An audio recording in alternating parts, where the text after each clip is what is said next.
Nós vamos prosseguir com o sexto discurso do Kuntres Umayyan, iniciando pelo capítulo 1.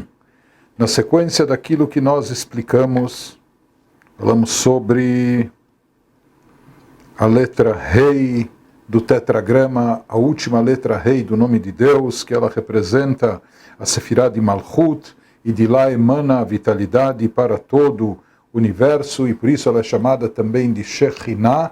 Shekhinah é aquela que paira e habita sobre as criaturas, a presença de Deus que se revela sobre elas, energizando-as, dando a elas, as criaturas, toda a sua vitalidade, e que ela se manifesta especialmente no Kodesh HaKodashim, no recinto mais sagrado, na câmara mais sagrada aqui nesse mundo físico. E da mesma forma explicamos que também existe o Kodesh HaKodashim, esse compartimento sagrado, esse nível sagrado existe em todos os universos espirituais. É lá onde se concentra essa revelação divina que vai dar energia aos mundos subsequentes, às criaturas mais abaixo daquele universo, daquele plano. Nós vimos que é isso que Deus deu a ordem divina, Lechiu miatet atzmech. Vá e se diminua. Assim Deus falou para a lua também está simbolizada nessa Sefirá de Malchut, seja que ela desça até os níveis mais baixos, espiritualmente falando. Por isso se diz que justo na Sefirá de Malchut e tudo que está nela simbolizado, existe essa vontade, essa ânsia, esse desejo, essa necessidade de se autorresgatar, de voltar à sua posição original, de voltar a se elevar para o seu nível original, já que ela se encontra nessa posição quase que exilada. Ela tem essa função, esse papel de nutrir de vitalidade todas as criaturas inferiores, e como nós vimos, até criaturas do nosso mundo dotadas de livre-arbítrio, que têm a opção até de escolher fazer o mal, contrariando a própria vontade divina. Então isso cria nessa Sefirá de Malchut, nessa letra Rei final, esse desejo, essa avidez, essa necessidade de voltar à sua origem. Agora ele prossegue, e o Rabbi Reshabi nos diz, no primeiro capítulo do sexto discurso, Vehinei apius alzeh, como Deus, entre aspas, indenizou e tranquilizou a lua, ou a Sefirá de Malchut, já que ele destinou a ela esse papel, que parece até um papel ingrato, dar vitalidade às criaturas inferiores, inclusive aquelas criaturas que podem cair até o campo das clipot, o campo do mal, o campo negativo, optando em fazer o contrário da vontade de Deus. Nós falamos que tudo isso faz parte do plano da criação, para possibilitar o livre-arbítrio e, com isso, dar a chance do ser humano conquistar a sua grandeza, a sua recompensa merecida, quando ele opta pelo bem, não por falta de opção, mas sim por opção própria. Quando o mundo oferece uma série de outras alternativas, más e negativas, que para fazer parte desse cenário é necessário, então, que elas sejam alimentadas, nutridas de vitalidade pela Sefirá de Malchut, mas é um papel ingrato.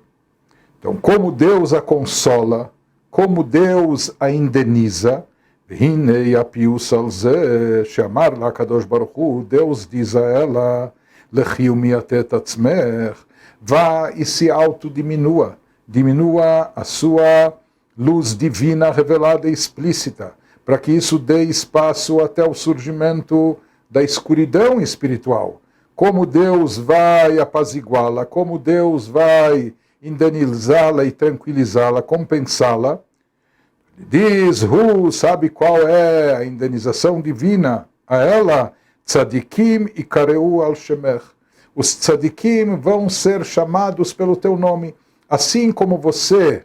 Por exemplo, no caso a lua, usando a metáfora da lua, ela se diminuiu, ela passou a ser o pequeno astro, em contraste ao Sol, que é o grande astro. Então ela é a pequena, a diminuta, a pequena. Da mesma forma, Deus diz, a minha compensação a você é que os tzadikim, as pessoas elevadas, espiritualizadas, elas também serão chamadas como você, Shmuel HaKatan, Shmuel o pequeno, David HaKatan, David o pequeno, etc. Ou seja, que grandes tzadikim, grandes vultos espirituais da nossa história, que se destacavam pela sua humildade, pela sua modéstia. Por isso eles eram chamados de Hakatan, o pequeno. Isso não era algo pejorativo, pelo contrário, isso acabava se tornando até um elogio, ou seja, a vantagem e o benefício de ser o pequeno. Elabora esse assunto, o Rebbe Reshab nos diz. Na verdade, tudo isso que nós estávamos falando até agora, em relação à vitalidade do universo e das suas criaturas, a vitalidade que emana da Sefirah de Malchut, e que ela se manifesta no plano inferior até nas criaturas mais baixas e até nas criaturas opostas à divindade e espiritualidade, a vontade divina e a espiritualidade.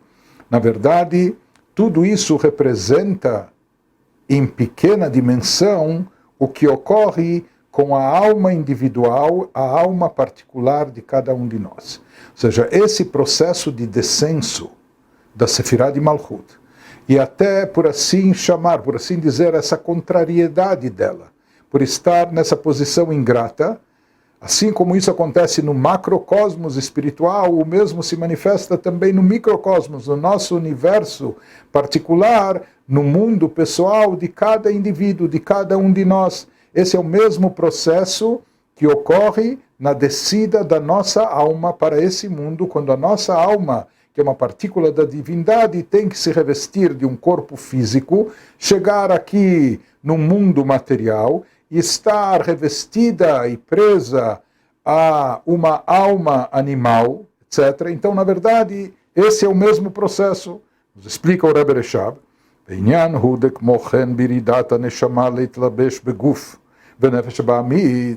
O mesmo ocorre também com o descenso da alma divina, para se revestir de um corpo físico e se associar à alma animal, que só tem tendências animais, físicas, materialistas. Asher hu alul leitgael chulei, que isso coloca em risco a integridade espiritual da alma divina.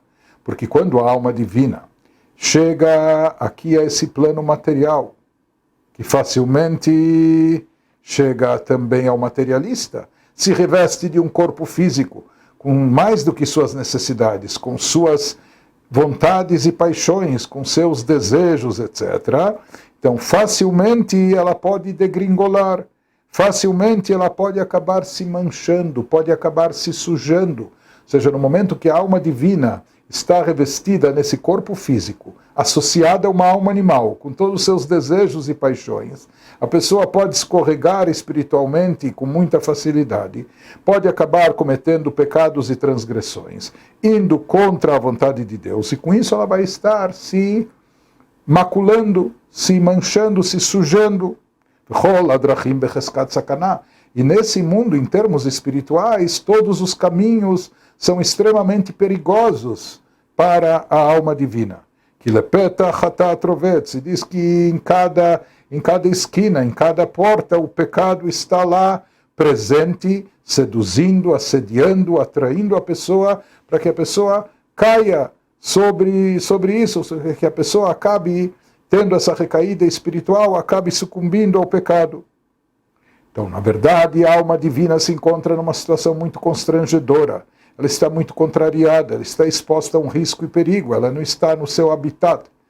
Ela está no ambiente hostil a ela, diferente de tudo aquilo que ela deseja, que ela está acostumada, a sua essência, que é totalmente abstrata, espiritual e sagrada, santificada. De repente ela é colocada nesse campo do adversário, nesse campo hostil à espiritualidade. Então, essa situação se assemelha à mesma situação, à missão da Sefirah de Malchut, que elaboramos antes. Mas nos diz o Rebbe Reshab, mesmo assim, vale a pena todo esse risco, correr todo esse risco. vale a pena todo esse descenso, toda essa descida da alma divina, que ela sai do seu plano espiritual original e desce até se incorporar aqui no corpo físico, até chegar no campo material, se associar com a alma animal. Tudo isso vale a pena, por quê?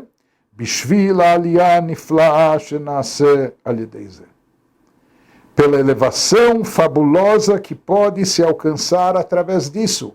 A grande elevação que a alma divina pode alcançar, superando esses obstáculos, vencendo esses desafios, essa elevação, esse tipo de elevação, ela só vai conseguir através disso. Ou seja, se ela permanecesse no plano espiritual que ela se encontrava, se ela permanecesse na sua origem, por mais que é um nível muito elevado, porém, ela nunca alcançaria essa elevação espiritual única que só é possível ser alcançada descendo a esse mundo físico, incorporando-se aqui no plano material, associando-se à alma animal.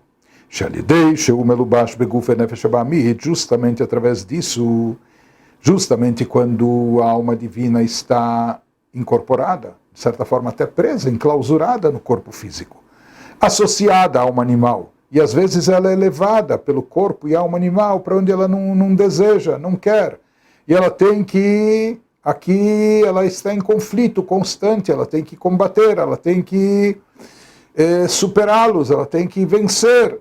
Não é? Então, justamente através disso, quando ela se encontra nessa situação de risco, ela está num plano onde ela pode sair maculada, suja em termos espirituais.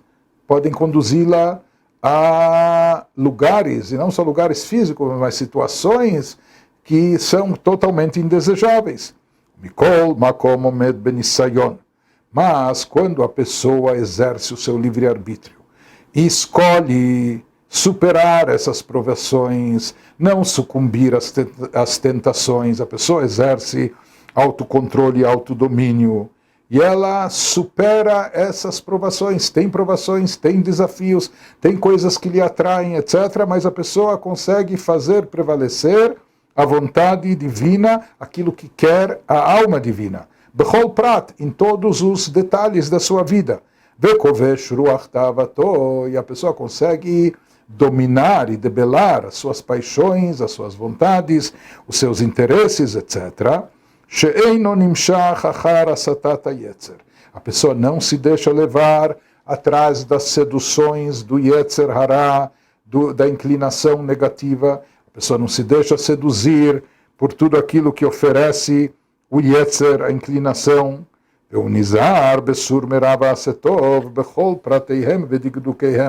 E a pessoa procura ser cuidadosa e escrupulosa na observância de Torá e Mitzvot. Ela procura se abster e se afastar do mal. E ela procura, da mesma maneira, fazer e praticar o bem, em todos os seus detalhes e com todas as suas minúcias. Por mais que ela se encontra aqui nesse mundo material, ela não permite, ela tem que exercer muito autodomínio, muito autocontrole, ela tem que combater as inclinações negativas, ou seja, para ela fazer prevalecer a sua vontade, a vontade da alma divina. Isso não é fácil aqui nesse campo, porque ela tem adversários, os adversários não estão longe de nós, pelo contrário, estão dentro da própria pessoa, fazem parte da própria pessoa. Mas quando a pessoa consegue superá-los de forma tal que os assuntos mundanos não a impedem de cumprir Torá e Mitzvot, de cumprir Torá e servir a Deus, e não incomoda, não atrapalha a pessoa. Ou seja, por mais que a pessoa está nesse mundo material, o materialismo ou o físico não o impede de continuar elevando-se espiritualmente. Ou seja, a pessoa está aqui nesse mundo. A pessoa não vai se alienar do físico e do material.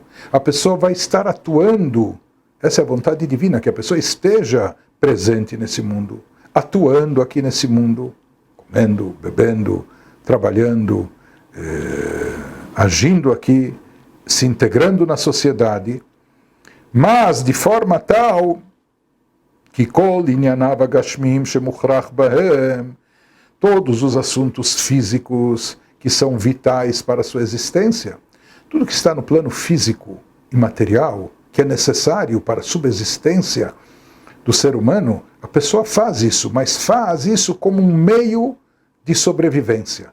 A pessoa, ou seja, a pessoa vai comer, vai beber, vai trabalhar, vai lucrar, vai ganhar, mas isso não é o seu objetivo, não é o objetivo da sua vida, não é o propósito da sua existência. A pessoa faz tudo isso porque isso é necessário para a sua sobrevivência física, material, sua, da sua família, etc. Mas isso é só um meio, para assegurar essa viagem da pessoa aqui enquanto nesse mundo. Mas isso não é o objetivo da pessoa, não é o propósito fundamental da sua existência. A pessoa está consciente disso e age de acordo com isso. Ou seja, que ela faz todas as coisas físicas, materiais, permitidas naturalmente, faz tudo isso bekavanah leshem shamayim, não como objetivo por si só, não para satisfazer o seu prazer, o seu ego, etc. Mas não, a pessoa faz tudo isso bekavanah leshem shamayim, com uma intenção celestial, com uma intenção mais elevada.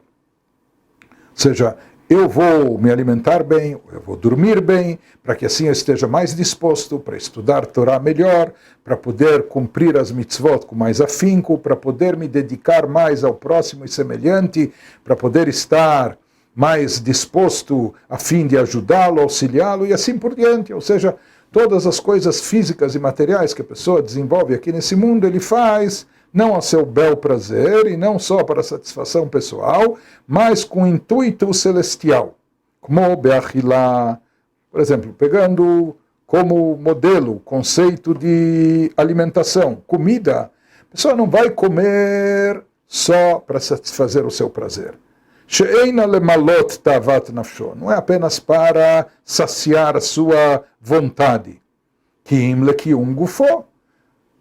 Para ele, a alimentação é apenas um meio para se tornar saudável, para a manutenção do seu corpo de forma saudável, que o seu aspecto físico esteja são e forte, para que ele possa, assim, realizar as coisas boas e positivas. O berdei shebekoach achilahi, para que através da energia que ele obteve, através daquela alimentação, Yuchal lilmod uleitpalel, que ele possa estudar Torá melhor, que ele possa rezar com mais concentração. E de fato, veulomedo mitpalel bemet, ele de fato utiliza aquela força, aquela energia que ele obteve através da alimentação, da comida, da bebida, etc., ou daquilo que ele ganhou através do seu trabalho, de fato ele utiliza isso para o plano espiritual, canalizando isso para as coisas mais elevadas, para poder estudar melhor Torá, para poder rezar com mais kavaná, com mais devoção. E assim, de fato, ele faz. O mesmo se aplica também em relação à sua carreira, ou em relação ao seu trabalho, aos seus afazeres comerciais. A pessoa trabalha aqui não só para se destacar, não só para ter mais poder e prestígio, não só para ganhar mais dinheiro e com isso poder usufruir mais em termos físicos e materiais dessa vida. Não. A pessoa realiza o seu trabalho, porém ele faz isso com intenções, quer dizer, esse trabalha e aquele trabalha, mas o objetivo da pessoa ao trabalhar, ou aquilo que a pessoa visa, será que isso é um objetivo per si ou é apenas um meio? Ou seja, ele não faz disso o ideal da sua vida. Isso para ele não é o objetivo. Na verdade, é apenas um meio para ele chegar a algo mais elevado no plano espiritual. Então é natural que uma pessoa que age dessa forma, com essa atitude, então em primeiro lugar, essa pessoa no seu trabalho só vai agir de forma honesta e idônea, só vai trabalhar de forma correta, ética, e mais do que isso, essa pessoa não vai estar imersa de forma obsessiva no trabalho, no ganhar dinheiro, etc. Ele não vai estar totalmente tomado e perturbado pelos assuntos monetários, financeiros, materiais. Por quê? Porque ele sabe que isso não é a finalidade da sua vida. Isso é apenas um meio. Por isso ele sempre vai cuidar que esses assuntos de ordem material não o impeçam de se dedicar a Torá e Tfilá e oração. E o seu objetivo, a sua intenção por trás do trabalho que realiza, o que dele arviar, de fato ele também quer ganhar, ele também quer lucrar, mas para quê? Belitem tzedakah, para que assim ele possa dar mais tzedakah, ajudar mais pessoas a praticar bondade e caridade, ou para que assim ele tenha mais tranquilidade e sossego, para poder se dedicar mais ao estudo da Torá e ao serviço espiritual. Então ele nos diz, o Rebbe Reshab, que nisso se encontra o desafio. Esse é o objetivo da descida da alma aqui para esse mundo físico e material. Então, a alma chega aqui numa situação muito constrangedora e até perigosa para ela, num mundo, num campo hostil para ela. Então a dúvida é se ela vai acabar cedendo a alma animal, aos desejos do corpo físico, etc., e se deixar levar ao que o mundo físico materialista oferece e atrai a pessoa. Ou o contrário, se ela vai utilizar o físico material, ela não vai tratar o físico material como prioritário, mas apenas vai utilizá-los para alavancar uma elevação espiritual mais alta. Então, dessa atitude da pessoa, se para cá ou para lá, depende tudo. Ou que Deus nos livre, nessa situação de risco, a alma pode acabar caindo e se apegando ou estando enclausurada ou sucumbindo aqui no campo material, ou o contrário, que todo esse materialismo ou toda essa paixão física, etc., não faz a alma sucumbir, não se deixa levar atrás disso. Pelo contrário, isso se torna um trampolim para ela poder se elevar para um nível mais alto ainda do que estava. Na verdade, ele diz ali, quando a alma passa por esse plano inferior, com todos os seus desafios, com todas as suas tentações, com todas as suas provações, e mesmo assim ela se mantém firme no seu ideal, no seu propósito para o qual se encontra aqui, de elevação espiritual, de serviço a Deus, isso acaba trazendo e causando à alma uma elevação muito maior do que até o nível original que ela se encontrava. Nascer aliyah beneshama, harbe yoter, muito maior, mikmo she'aita kodem itlapshuta beguf nefesh hamamit. Um nível espiritual muito mais elevado do que aquele que ela já se encontrava, porém antes de ter se revestido de um corpo físico e alma animal. Shelo haya la dvarim amunim klal. Quando a alma se encontrava nas alturas celestiais, lá ela não tinha impedimentos, ela não tinha obstáculos nem desafios. E ela desconhecia qualquer oposição, qualquer coisa diferente e oposta à divindade e espiritualidade. Portanto, ela não tinha nenhum serviço, nenhum trabalho, não era necessário por parte dela nenhum esforço, nenhuma superação para manter a sua espiritualidade para se encontrar naquele plano. Porém, o Beit Lapshutá Beguf, no momento que a alma divina é submetida a esse desafio, ela se reveste do corpo físico aqui no plano material. E aqui a situação é bem diferente. Aqui as coisas não são naturalmente boas e fáceis em termos espirituais, muito pelo contrário, o ambiente é completamente oposto e antagônico e hostil a todas essas ideias. Então, no momento que a alma se submete a isso, se reveste do corpo, o que e mesmo assim ela se mantém fiel e realiza o seu serviço espiritual, o seu trabalho a Deus. leachnia et aguf ve'anefesh ba'amit, e ela acaba conseguindo submeter e subordinar o corpo físico e a alma animal ao serviço e vontade de Deus. Liot shalem bavodatá kanal, e assim ela se mantém íntegra no serviço, no seu serviço a Deus, no seu trabalho espiritual. Isso é algo fabuloso. Isso é algo que produz um efeito fantástico.